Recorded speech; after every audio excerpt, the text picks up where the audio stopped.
When I first married Alaric Alvarez, his family didn't welcome me. But strangely, they didn't reject me either. Instead, they did something far more uncomfortable. They stayed polite. Too polite.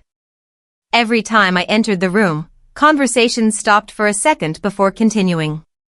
At family dinners, smiles appeared, but they felt carefully measured, like someone had instructed everyone to behave. No one ever said anything directly. Not a single accusation. Not a single insult. But the tension was always there. Hanging in the air like a question no one wanted to ask out loud. Alaric noticed it too. One evening, about a year after our wedding, he sighed while closing the door behind us. "They'll come around eventually," he said. I nodded. But deep down, I knew something wasn't right. Families can dislike someone. Families can argue. Families can even openly oppose a marriage. But this kind of quiet resistance? It felt different. Like they believed something about me but were waiting for the right moment to say it.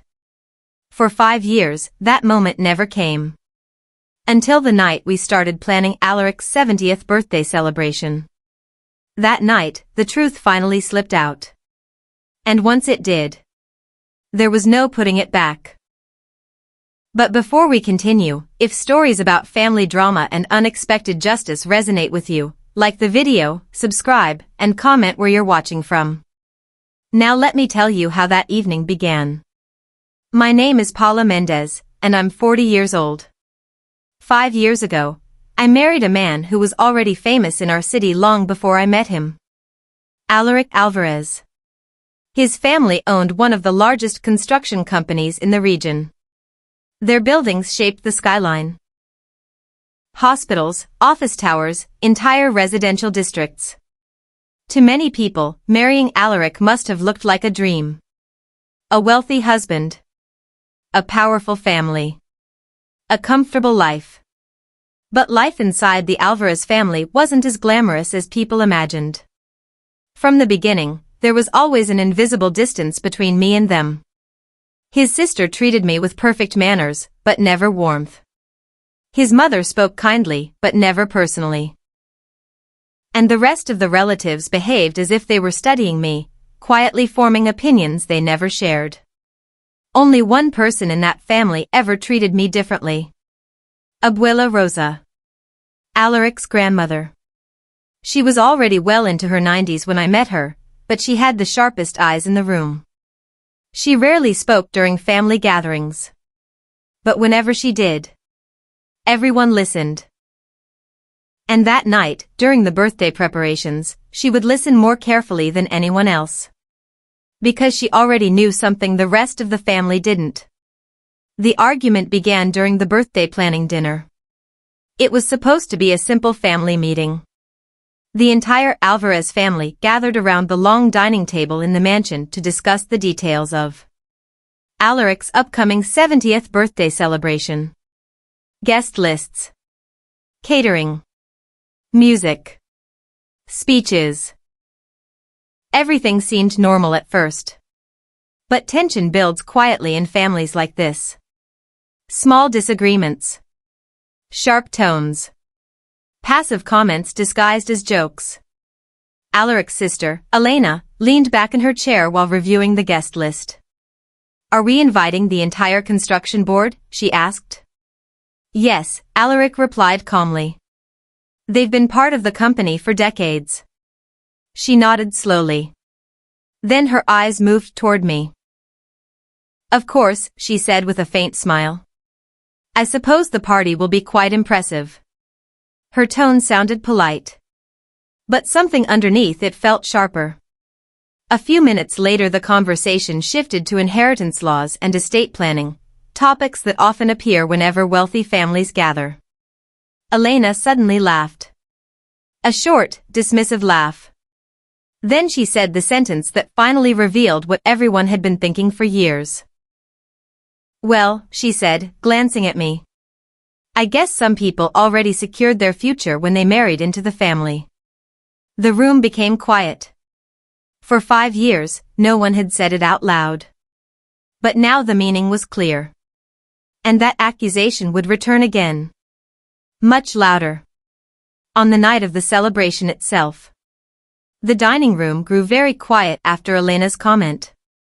No one openly reacted, but everyone understood what she meant. For years, the Alvarez family had avoided saying it out loud. They had hidden their suspicions behind polite smiles and careful manners. But now the truth had slipped out. Alaric noticed the tension immediately. "Elena," he said calmly, "what exactly are you trying to say?" His sister shrugged, pretending innocence. "Oh, nothing," she replied lightly. "Just making an observation." But the damage had already been done. The room suddenly felt smaller, heavier. Their cousin Marco shifted awkwardly in his chair. Alaric's mother stared at her plate as if hoping the conversation would disappear on its own. I sat quietly, my hands folded on the table.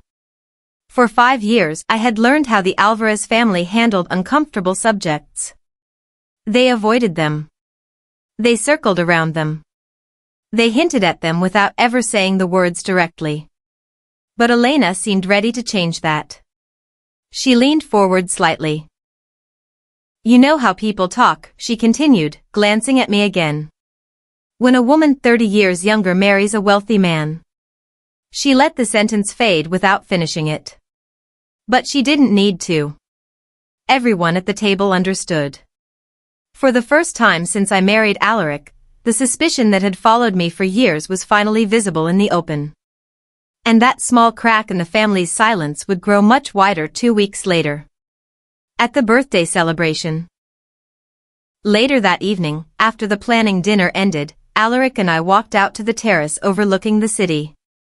The night air was cool and quiet compared to the tension inside the house. Alaric rested his hands on the balcony railing. "I'm sorry about Elena," he said after a moment. "She shouldn't have said that." I shrugged gently. "It's fine." But we both knew that wasn't entirely true. The accusation itself didn't surprise me. What surprised me was how quickly the rest of the family had fallen silent. Not one person had defended me. Not one. Alaric turned toward me. "You know, none of that matters to me," he said. "I married you because I love you." I smiled. "I know." And I did. But the truth was, families have long memories. And when money is involved, suspicion grows easily. The Alvarez family had never trusted my intentions. They had simply waited for proof. What they didn't realize was that someone else had been watching the entire situation quietly from the beginning. Abuela Rosa. And she had already discovered the truth years earlier. 2 weeks later, the Alvarez mansion looked like something from a magazine. Golden lights wrapped around the tall palm trees lining the driveway. Luxury cars filled the courtyard while servers moved through the crowd carrying trays of champagne. More than 100 guests had arrived to celebrate Alaric Alvarez's 70th birthday. Business partners. Family members. Old friends. Even a few politicians. The Alvarez name carried that kind of influence. Inside the grand ballroom, music played softly while guests congratulated Alaric. He looked relaxed and happy, greeting people with the calm warmth that had made him respected in the industry for decades. But I noticed something else. The whispers had returned. Not loud. Not obvious. But present. Every time someone mentioned our marriage, a few relatives exchanged knowing looks. The same suspicion that had surfaced during the planning dinner had followed us into the celebration. I tried to ignore it. But halfway through dinner, the tension finally broke. And this time, the accusation wouldn't stay quiet. Dinner was served shortly after 8. The ballroom of the Alvarez mansion looked magnificent that night. Crystal chandeliers glowed above long tables decorated with white roses and golden candles. Waiters moved quietly between guests, pouring wine and placing elegant dishes before them. At the center of it all sat Alaric, smiling warmly as relatives, friends, and business partners congratulated him on reaching 70. For a moment, everything felt peaceful. Then came the speeches. Alaric's sister, Elena, stood first.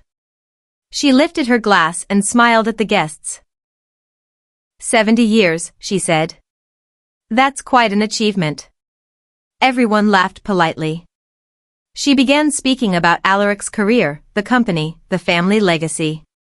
But halfway through her speech, something changed. Her eyes shifted toward me. And of course, she continued, her tone light but sharp, Alaric has also made some interesting personal decisions in the past few years. A few guests exchanged uncertain looks. Elena took a sip of wine. Some people are very lucky in life, she added. Especially those who marry into the right family. The room fell quiet. It wasn't a direct accusation. Not yet. But the meaning hung heavily in the air. Alaric looked at his sister with quiet disappointment. Elena, he said calmly, this is a celebration. She smiled sweetly. Oh, I know. Then she raised her glass again. But honesty should always be welcome in a family. And suddenly everyone knew where this was going.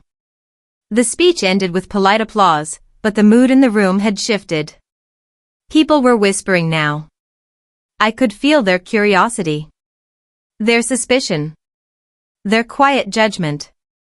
Elena sat back down beside her husband with a satisfied expression, as if she had finally said something she had been holding back for years. For a while, the dinner continued normally. Music played softly. Waiters served dessert. Guests returned to casual conversations. But tension rarely disappears once it has been invited into a room. It only waits for the right moment to return. That moment came when Alaric stood up to thank everyone for attending. He spoke briefly about friendship, family, and gratitude. When he finished, the room applauded warmly. Then Elena spoke again. This time she didn't bother hiding the accusation. Well, she said loudly enough for half the ballroom to hear. I suppose we should also thank Paola. My name echoed through the room. For making sure Alaric never feels lonely again. A few people laughed nervously. Then she added the words she had been holding back for 5 years. After all, marrying a 70-year-old billionaire is quite a career move. Gasps spread across the tables. The accusation was no longer a whisper. It had become a public humiliation. The ballroom became silent. Completely silent. No music. No laughter. Just dozens of eyes turning toward me. For a moment, I felt the weight of every accusation that had followed me since the day I married Alaric. Gold digger. Opportunist. Fortune hunter. Elena leaned back in her chair, clearly satisfied that she had finally said what everyone else had been thinking. Alaric stood beside me, his jaw tight with anger. Elena, he said firmly, that's enough. But the damage had already been done. Guests were whispering again. Some looked embarrassed. Others looked curious. And a few looked as if they had just witnessed a scandal they would be happy to repeat tomorrow. Through all of this, I remained seated. I didn't defend myself. I didn't argue. Because I knew something Elena didn't. Across the room, Abuela Rosa was slowly rising from her chair. And when she stood up, everyone stopped talking. Abuela Rosa was nearly 94 years old. She walked slowly, supported by a small wooden cane. But when she entered the center of the ballroom, the room became completely silent. No one in the Alvarez family ever interrupted her. Not even Elena. The old woman looked around the room carefully. Her eyes moved from one face to another. Then she spoke. Before this celebration continues, she said calmly, I believe something must be clarified. Elena shifted slightly in her chair. Abuela, she said lightly, we were only joking. No, Grandma interrupted. You were not. Her voice was quiet but firm. She turned toward me. Then she turned toward the rest of the family. For 5 years, she said slowly. I have listened to these whispers. She paused. And tonight I will end them. A ripple of curiosity spread across the ballroom. Guests leaned forward. Even Alaric looked surprised. Grandma rested both hands on the handle of her cane. Then she said the sentence that changed everything. Paula did not marry Alaric for his money. The room waited. Grandma continued. In fact, she looked directly at Elena. Paula never needed his money at all. And suddenly, the entire story began to change. Grandma Rosa stood quietly in the center of the ballroom, leaning lightly on her wooden cane. Even at 94, she commanded the kind of respect that could silence an entire room without raising her voice. She looked slowly around the hall. Business partners. Family members. Friends. Everyone who had come to celebrate Alaric's 70-year-s. Then her eyes stopped on Elena. For 5 years, Grandma said calmly, I have listened to these whispers. Her voice was soft, but every word carried across the room. 5 years of assumptions. 5 years of quiet accusations. Elena shifted uncomfortably in her chair. Grandma turned toward the guests. You believe Paula married Alaric for his money? A murmur spread across the ballroom. Grandma nodded slightly. Yes. I know exactly what many of you think. She paused. Then she said something that immediately confused everyone. But what none of you seem to realize is that Paula never needed Alaric's money. The room grew still. Even Alaric looked surprised. Grandma rested both hands on the top of her cane. 5 years ago, she continued slowly, before Paula married into this family, she had already accomplished something most of you never bothered to learn about. Curiosity spread across the crowd. People leaned forward in their seats. Because suddenly the story they believed for years was beginning to crack. And Grandma Rosa had only just begun speaking. Grandma took a small step forward. I did something none of you thought to do, she said calmly. I asked questions. The room was silent. Elena crossed her arms defensively. You investigated her, she asked. Grandma nodded without hesitation. Yes. She turned toward me briefly. And I did it before their wedding. A wave of surprise moved through the guests. I wanted to know who Paula really was, Grandma continued. Because unlike the rest of you, I understand that wealth attracts many kinds of people. She paused. So I asked a lawyer friend to quietly look into her background. A few relatives exchanged glances. Grandma continued speaking. What we found surprised me. She looked directly at Elena. Paula was already successful before she ever met Alaric. Then she revealed the first major truth. She helped design a structural engineering system that is now used in several international construction projects. Whispers spread through the room. Many of Alaric's business partners recognized what she meant.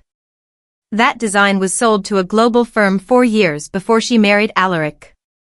Grandma lifted her chin slightly. And the payment she received from that sale. She paused for effect. Was more than enough for her to live comfortably for the rest of her life. The ballroom erupted in stunned murmurs. The gold digger story was collapsing. But Grandma wasn't finished yet. Elena looked shaken. But that doesn't prove anything, she insisted. People still marry for status. Grandma turned toward her slowly. You're right, she said calmly. Some people do. Then she added another piece of the truth. But Paula never asked Alaric for anything. The guests watched closely now. Grandma continued. She refused the apartment Alaric offered her when they first began dating. I saw several relatives look shocked. She kept her own job. More murmurs. She continued paying her own bills.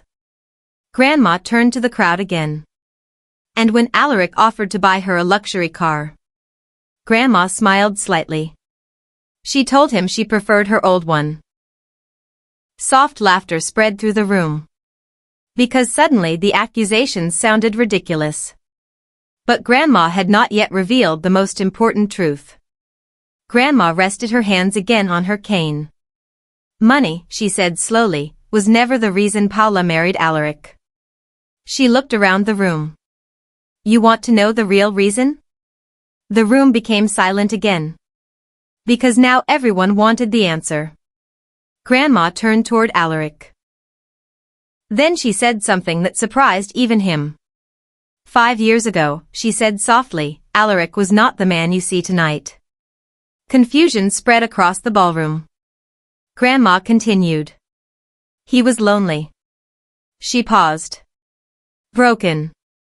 And suddenly the entire story was about to take a completely different direction. Grandma Rosa's words settled over the ballroom like a heavy curtain. 5 years ago, she continued slowly, Alaric was not the man you see tonight. The guests looked confused. Some glanced at Alaric, who stood beside me with quiet uncertainty in his eyes. Grandma took a slow breath before continuing. You see a successful businessman, she said. A respected leader. A man with a powerful company and a beautiful home. She shook her head gently.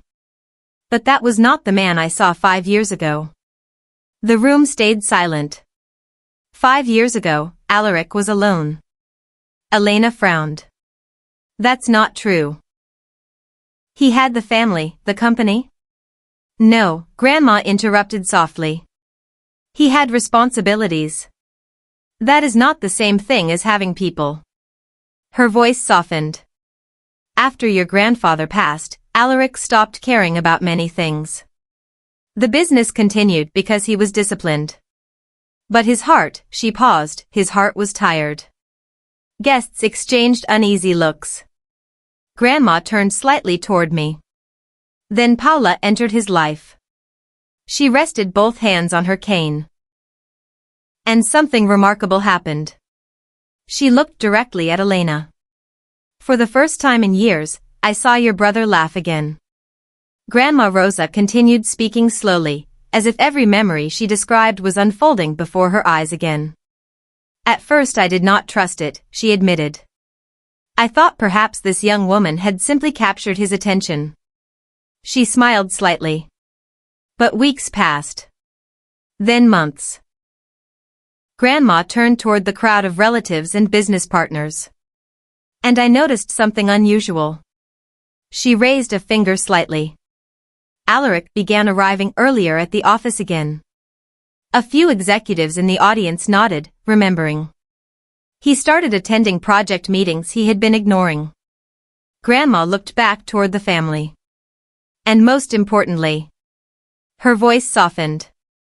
He started smiling again. A quiet murmur spread across the ballroom. Do you know who caused that change? She asked. No one answered. Grandma gestured toward me. Paola. The room grew still again.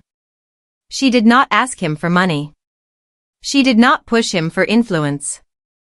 She did not try to control his business. Grandma paused. She simply gave him something none of you noticed he was missing. Someone near the back of the room whispered. What? Grandma answered with one word. Peace.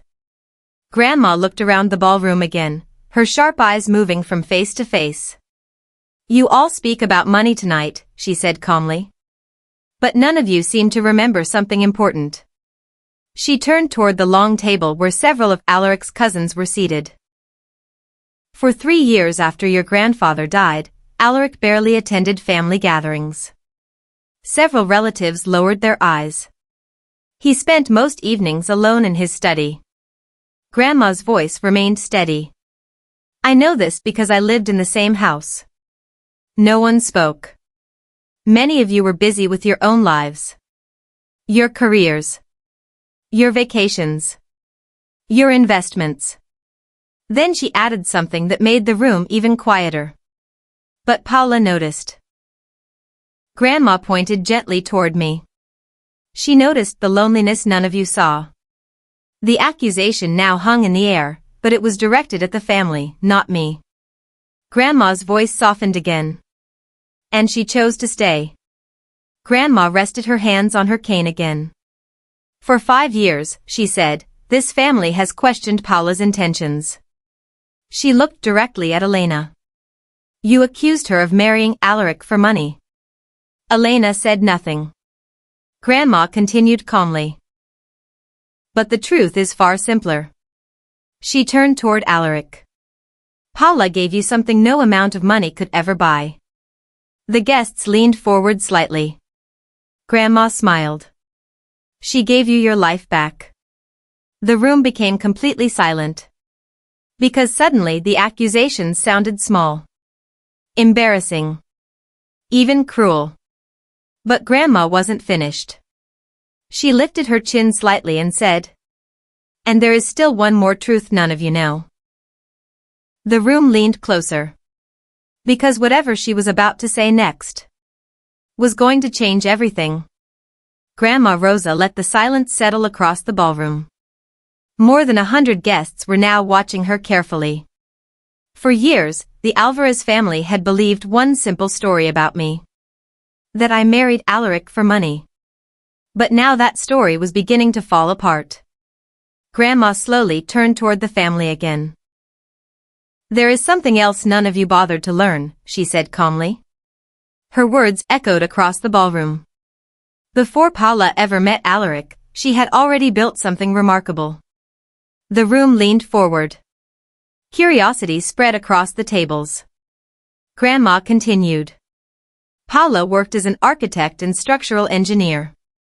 Several of Alaric's business partners exchanged glances. They knew that field well. During her early career, Grandma said, she helped design a reinforcement system used in large commercial construction.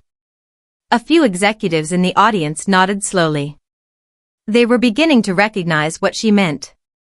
That design, Grandma added quietly, was later purchased by an international engineering firm. Elena frowned. So what, she said. Grandma looked directly at her.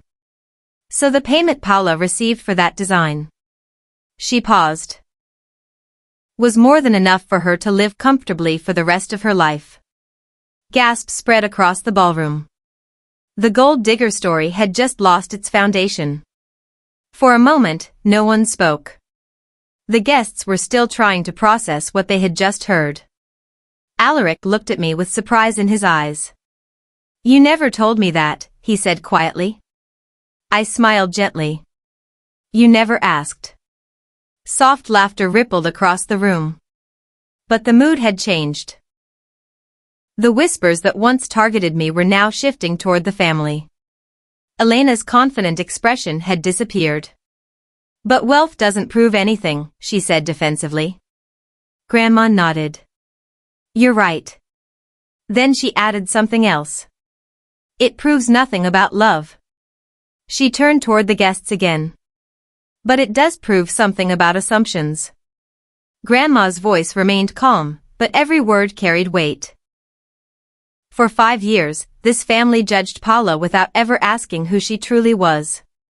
No one argued. Because now the accusations sounded foolish. But Grandma was not finished. She slowly raised her head and said, and there is still one truth none of you know. Grandma looked toward Alaric. You remember the year your company nearly collapsed, she said softly. Alaric's expression changed. Yes, he said. That was 6 years ago. Several executives nodded. It had been one of the most difficult years in the company's history. Grandma continued. You were ready to sell the entire company. The room grew quiet again. Only a few people in the family knew about that moment.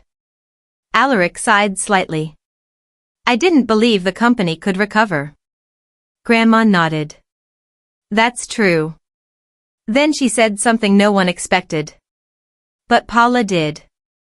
The entire room turned toward me. Grandma continued speaking. She studied your financial reports. She reviewed the contracts. And she told you something that changed everything. Alaric's eyes widened slightly as the memory returned. She told me the company could still survive. Grandma nodded. And because of her advice, you kept the company. A ripple of realization moved across the ballroom. The family fortune they believed Paula wanted existed because of her.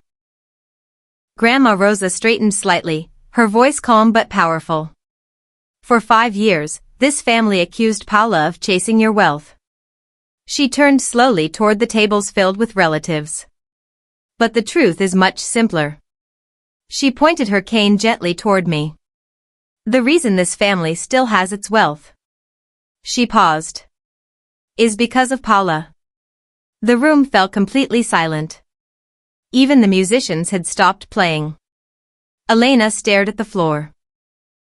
Several relatives avoided looking at me. Because the story they had believed for years had just collapsed. The gold digger they mocked was the person who had saved their fortune. And suddenly the humiliation had changed direction. For several long seconds after Grandma Rosa finished speaking, the ballroom remained completely silent. The accusations that had echoed through the room earlier now felt small. Embarrassing. Even cruel. Then Alaric slowly stood from his chair. For a man who had spent decades leading boardrooms and negotiating multi-million-dollar contracts, he looked strangely emotional. He reached for my hand. 5 years ago, he said quietly, I met a woman who treated me like an ordinary man. The guests listened carefully. Not like a businessman. Not like a billionaire. Not like a family legacy. He squeezed my hand gently. She treated me like a person. His eyes moved across the room toward his relatives. You all believed Paula married me for money. He shook his head slightly. But the truth is. He looked at me again. I'm the lucky one. No one spoke for a moment. Then Elena slowly stood from her chair. The same woman who had publicly humiliated me earlier now looked very different. Her confidence had disappeared. I didn't know, she said quietly. Grandma Rosa tilted her head slightly. You didn't ask, she replied calmly. Several relatives lowered their eyes. Because suddenly the entire situation looked painfully clear. For 5 years they had believed a story without ever questioning it. They had judged a marriage. They had judged a woman. And they had been wrong. Elena looked toward me again. I'm sorry, Paula. The apology sounded sincere. But the room still felt heavy with embarrassment. Grandma Rosa broke the silence again. Perhaps, she said softly, this family has finally learned something tonight. The celebration eventually continued. Music returned. Guests began talking again. But the atmosphere in the ballroom had changed completely. The whispers were gone. The suspicious glances had disappeared. Later that evening, as the party slowly came to an end, I walked out onto the terrace beside Alaric. The city lights stretched across the horizon. He smiled at me softly. You never told them about your success, he said. I didn't need to, I replied. He laughed quietly. You certainly didn't. Inside the ballroom, I could see Grandma Rosa speaking calmly with a few guests. She looked toward us and smiled knowingly. Because she had understood the truth long before anyone else. That night, the Alvarez family finally stopped seeing me as the woman who married for money. They began seeing me for what I had always been. The woman who loved Alaric. And sometimes, that is the only truth that really matters.